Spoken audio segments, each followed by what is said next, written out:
Como lo mencionamos más temprano, OCE informó que va a apelar el fallo del juez Alejandro Recarey, que instó a la empresa estatal a no innovar y que no suscriba el contrato con el consorcio Aguas de Montevideo.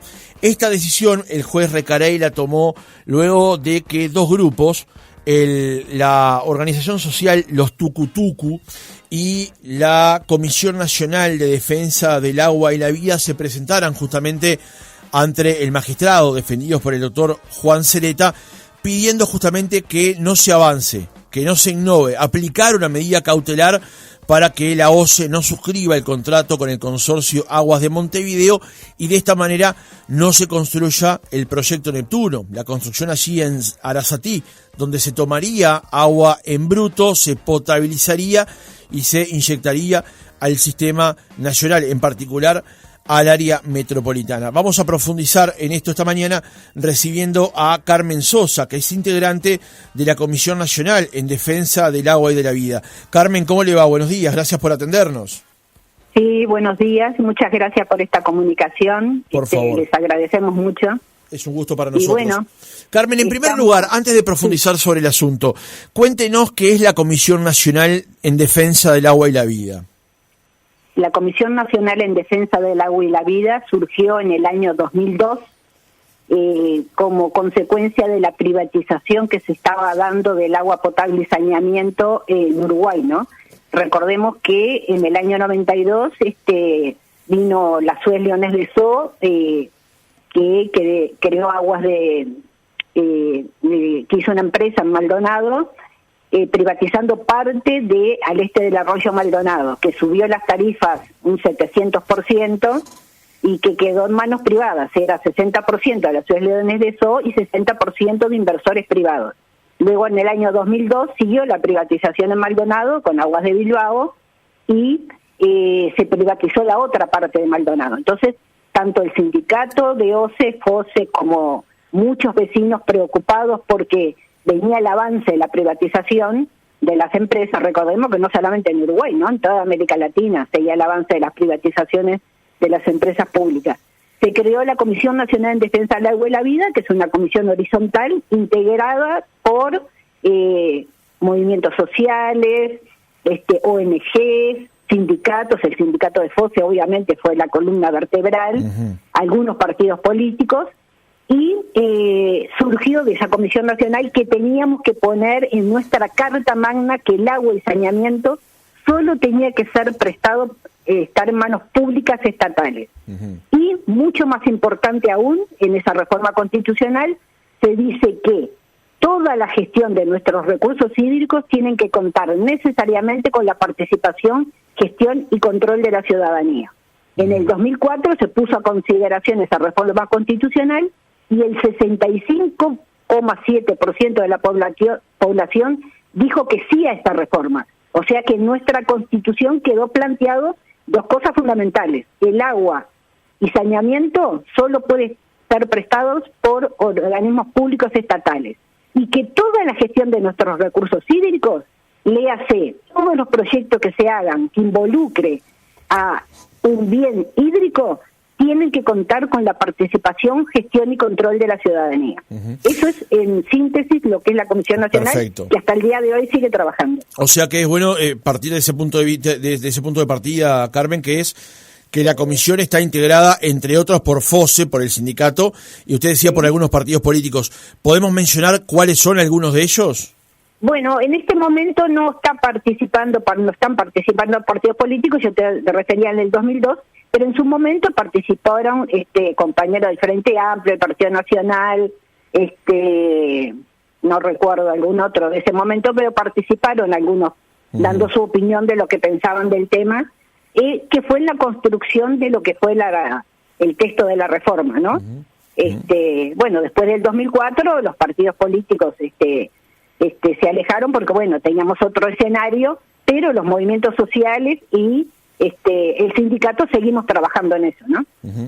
Carmen, ¿por qué entendían necesario presentarse ante la justicia para pedir una medida cautelar sobre la construcción del proyecto Neptuno? Bueno, nosotros como consecuencia de la reforma constitucional se creó la ley 18.610 como para bajar a tierra esa reforma constitucional, que ahí se crearon ámbitos de participación, es decir, se crearon los consejos regionales, comisiones de cuenca, donde la ciudadanía puede opinar sobre todos los emprendimientos que se hacen de nuestros bienes naturales.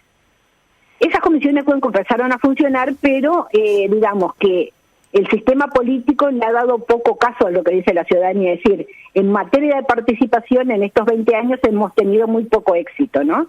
Pero esas participaciones ¿son vinculantes o solamente son...? No son vinculantes. No son vinculantes, o sea, no tenía por qué el Poder Ejecutivo de alguna manera llevarles el apunte, digamos.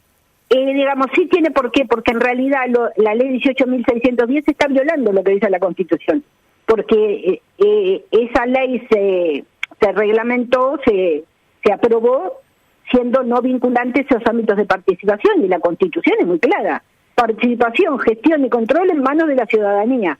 Yo mal puedo gestionar y controlar si no tengo poder de decisión. O sea que la ley de alguna manera está en contradicción con lo que dice la Constitución. O sea que el Poder Ejecutivo sí debería hacer caso a lo que dice lo que dice la ciudadanía, ¿no? Bueno, la ciudadanía depende expresada de qué manera, ¿no? ¿Cómo? Que depende de la ciudadanía expresada de qué manera, a través de qué ámbitos. El ámbito son las comisiones de cuenca y los consejos regionales, que tienen todo un procedimiento para ingresar, tenés que ver que estás involucrado en ese proyecto, etcétera. Hay toda una legislación para participar en esas comisiones de cuenca, ¿no? Pero me decía, ¿por qué entienden entonces que había que presentarse sobre este punto en particular, Carmen? Bueno, sobre este punto en particular es porque ese proyecto Neptuno Arasatí fue presentado por 4 empresas privadas, no es un proyecto de OCE. Fueron 4 empresas que conforman el consorcio de Montevideo, que se presentaron con ese proyecto de solución, de falsa solución, a el problema que tenemos con el agua. Entonces, la Constitución es muy clara, ¿no? La gestión puede estar solamente en manos públicas estatales. Y tomaron ese proyecto que van a gestionar, porque van a tomar agua Río de Santa Lucía, la van a volcar a la red de OCE, pero eso es una empresa privada que lo que va a hacer. Y claramente entra en colisión con lo que dice la Constitución, ¿no? Que fue de alguna manera a lo que el juez dijo, bueno, sí, esto tiene visos de no cumplir con la Constitución. Fueron una de las razones por la que dio lugar a nuestro reclamo, ¿no? A nuestra medida cautelar. ¿Usted por qué dice que sería una falsa solución? Es una falsa solución porque se presenta como una solución para el sistema Montevideo, cuando ellos mismos en los documentos, si tú lo lees, van a dar solamente el 23% del agua que consume el sistema Montevideo. Es decir, 60% de la población consume de ese sistema de agua potable. Y esa planta daría solamente el 23% del agua que consumen. Entonces, no es una alternativa ni mucho menos, ¿no? Sin contar que esa agua estaría volcada a un sistema de cañerías de OCE que pierde el 50%. Porque OCE pierde el 50% del agua que potabiliza. Entonces, no solamente no es la totalidad, sino que además el 50% se va a perder porque, las cañerías donde va a ser volcada esa agua es a las que ya tenemos. Carmen, ¿ustedes entienden entonces, o ustedes se presentaron ante el juez Recarey porque ustedes entienden que la ejecución del proyecto Neptuno colide con la Constitución, en particular con el artículo 47 y el dispositivo 3, el numeral 3. La pregunta que le hago es, ¿por qué no se presentaron con un recurso ante la Suprema Corte de Justicia y prefirieron primero ir por un juez ordinario? Bueno, nosotros sabés que no estamos, nuestro patrocinador es la Clínica de Litigio de la Universidad de la República, ¿no? Sí. Que fue un proceso realmente muy rico, porque esto fue presentado, fue trabajado no solamente con el doctor Cereta, que es el director de la clínica, sino con los estudiantes. Sí. Y bueno, ese fue el camino que se eligió dada la urgencia, porque veíamos que se estaban acelerando los procesos, que OCE ya estaba, tú habrás visto la prensa, ya estaba amenazando con firmar el contrato, y en el TCA son cosas que demoran. Entonces, por la urgencia, se decidió ir por este camino que era más rápido para que se decidiera. Además, quiero recordar que nosotros en lo que presentamos no estábamos pidiendo que el proyecto Neptuno se suspendiera. Lo que nosotros estábamos pidiendo en ese recurso de no innovar, de la acción de no innovar, estábamos pidiendo que se detuviera la firma del contrato hasta que se despejaran algunas dudas.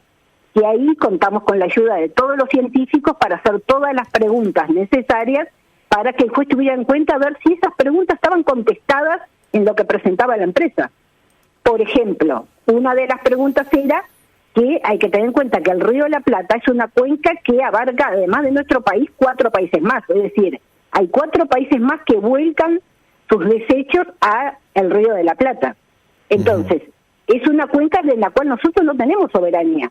¿Cómo vamos a garantizar que esa cuenca va a ser cuidada como para tomar agua en condiciones para potabilizar si nosotros no tenemos soberanía? Nosotros tenemos soberanía, por ejemplo, sobre el Santa Lucía, que es una cuenca nuestra, en la cual la podemos cuidar y podemos decidir qué se hace, pero no por la cuenca del Río de la Plata. Ahí no podemos decidir qué es lo que se hace. Entonces, esa acción de no innovar era hasta que quedaran despejadas esas dudas, a ver cómo la empresa podía solucionar esos problemas. Está bien, ¿no? pero yo la pregunta que le hacía a Carmen es por qué habían decidido ustedes presentarse ante el juez Recarey en particular y no ante el TCA, como usted decía, que es el Tribunal de lo Contencioso Administrativo, sino directamente ante la Suprema Corte de Justicia, porque esta acción, que ustedes entienden, violenta la Constitución, no la resuelve el TCA, lo resuelve la Suprema Corte de Justicia. Ustedes eligen ir por con un juez que lo que implica o que lo que toma es una medida cautelar hasta que no se resuelva el tema de fondo.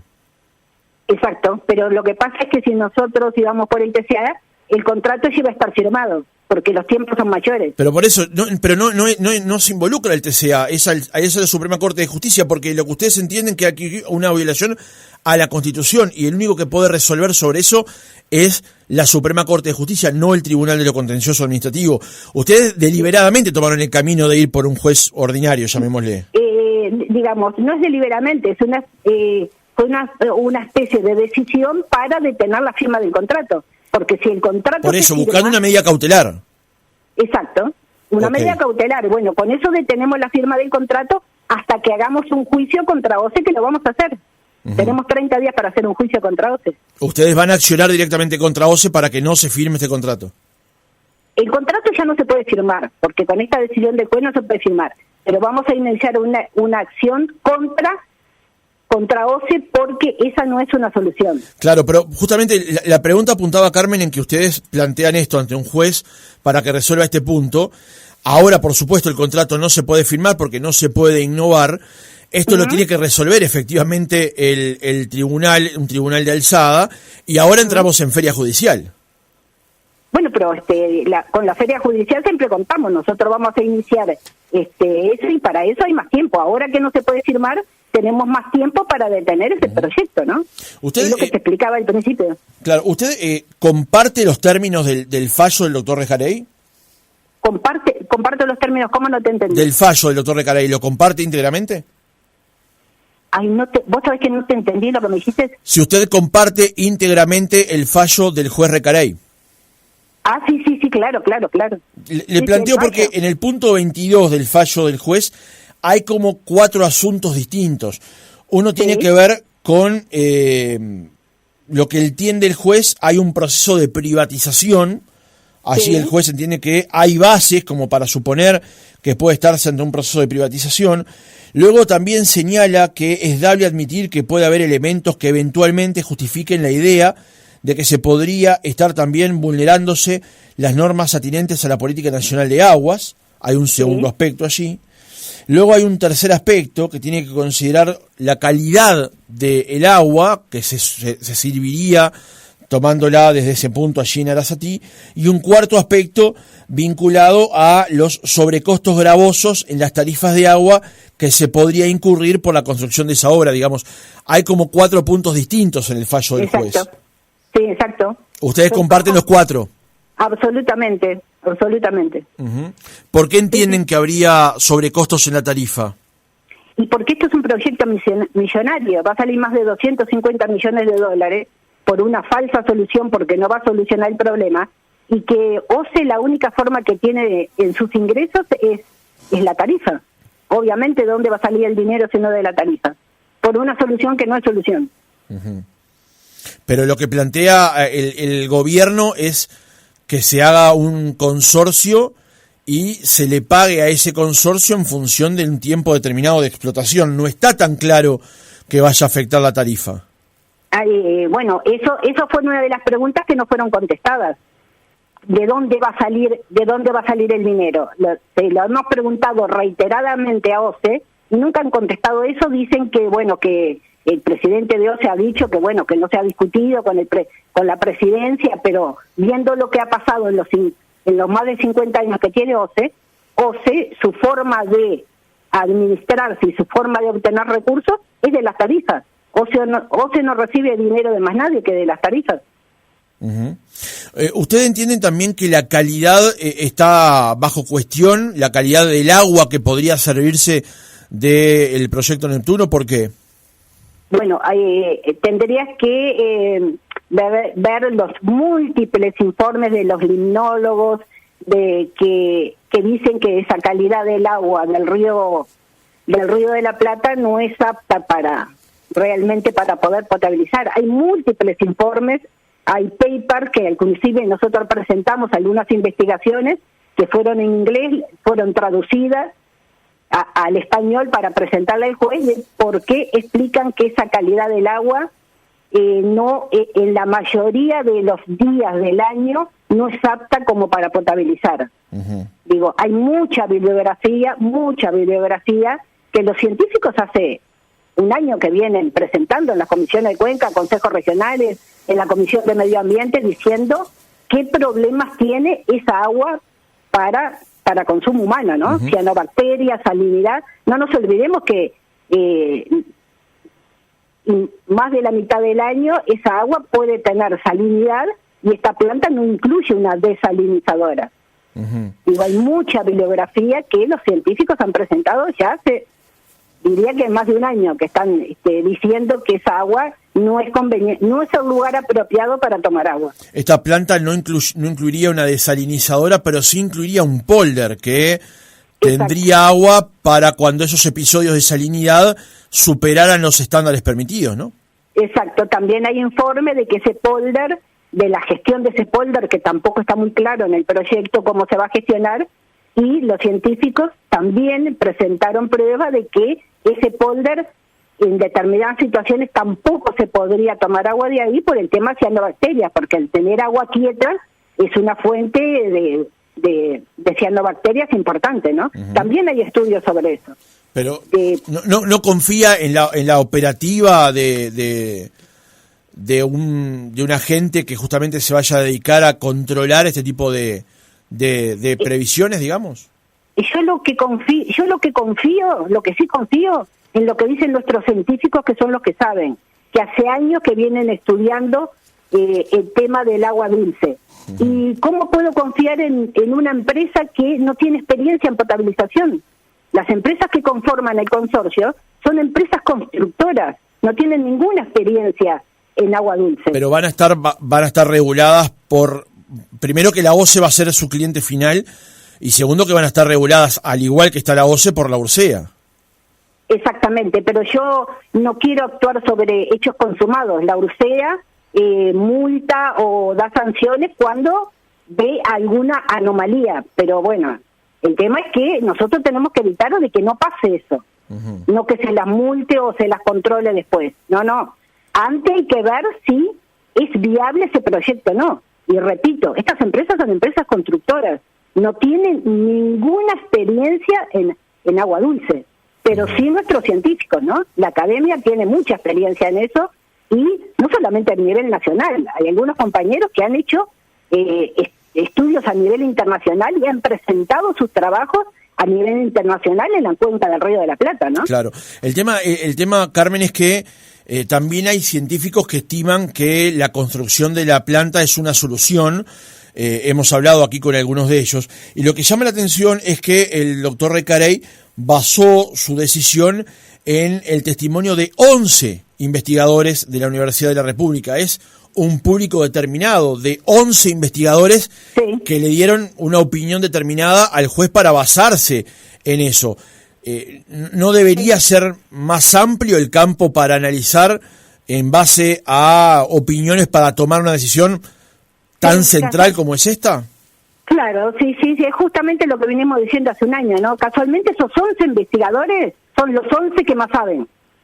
Si tú mirás quién más sabe de agua potable y de agua dulce y de agua salada, esos 11 investigadores son los que más saben en Uruguay y están todos de acuerdo que ese es un mal lugar. ¿Quiénes son estos 11, Carmen? ¿Cómo? ¿Quiénes son estos 11? Ay, bueno, por ejemplo, todo el departamento de limnología, para empezar. Todo el que hizo una declaración, ¿no? Todo el departamento de limnología hizo una investigación y sobre eso, ¿no? Que ¿quién más va a saber sobre agua dulce sino los limnólogos? Bueno, casualmente estuvieron todos de acuerdo, ¿no? Uh-huh. Ninguno de esas 11 investigadores que son los que más saben, y eso, digo, no lo digo yo, es absolutamente comprobable, ¿no? Estuvieron de acuerdo que no es un buen proyecto, ¿no? Uh-huh. Bueno. Y no, claro que tiene que ser muy amplio, pero es lo que aspiramos nosotros, lo que dice la Constitución: participación, gestión y control en manos de la ciudadanía. Este es un problema de que tienen que sentarse los científicos, los paleontólogos. También los paleontólogos no estuvieron de acuerdo en la zona donde se iba a hacer el proyecto, que tampoco fueron consultados. La gente de limnología tampoco fue consultada, que son los que más saben de agua dulce. Dentro de lo que presentó la empresa no hay limnólogos, por ejemplo, ¿no? Entonces parece raro que un proyecto de agua dulce no tenga la opinión de un limnólogo, ¿no? Uh-huh. Bien, Carmen Sosa, integrante de esta comisión que accionó ante el juez Recarey para que se suspendiera la construcción del proyecto Neptuno. Gracias por haber estado otra mañana con nosotros. Seguramente vamos a volver a conversar sobre este asunto en los próximos días. Muchas gracias. Perfecto, muchas gracias a ustedes.